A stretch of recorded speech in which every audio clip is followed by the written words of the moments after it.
we got into researching and writing the story of the Flemings. And so that's where I'm going to begin, is to tell you a little bit about that.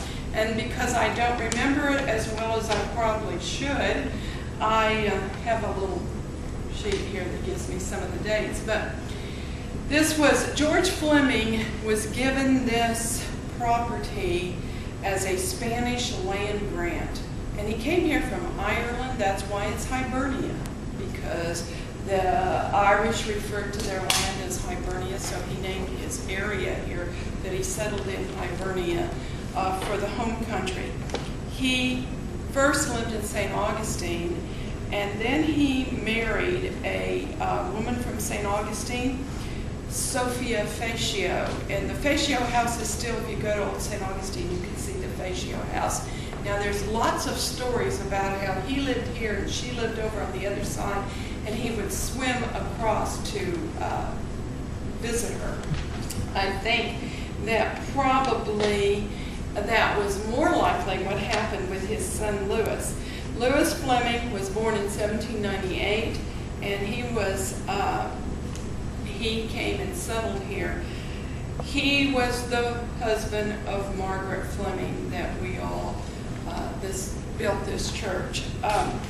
He originally married a woman, Augustine Cortez. She was from Cuba, and they had 3 kids, and she died. And her, Margaret Fleming, was Margaret Seton. Her parents were from Fernandina, and they knew the Flemings, and they came to the funeral. Now, this is the legend, the story, is that out here under this magnolia tree, when Augustina was being buried, she, at that point, fell in love with Louis Fleming and knew she was going to marry him eventually.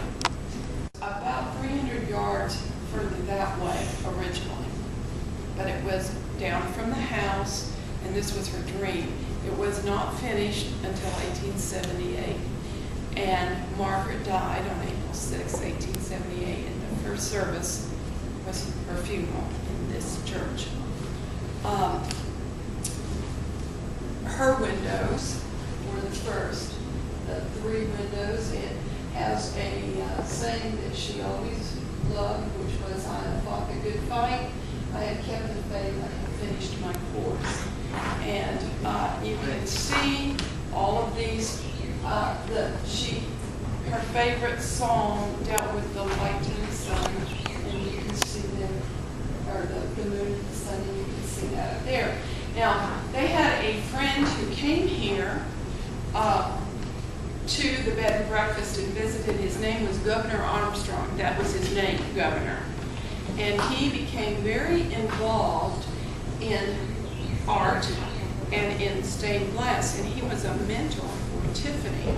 And that's why these windows are often referred to as in the Tiffany style, the oldest windows, because they have the jeweled inlays, and you can particularly see that in these 3 windows.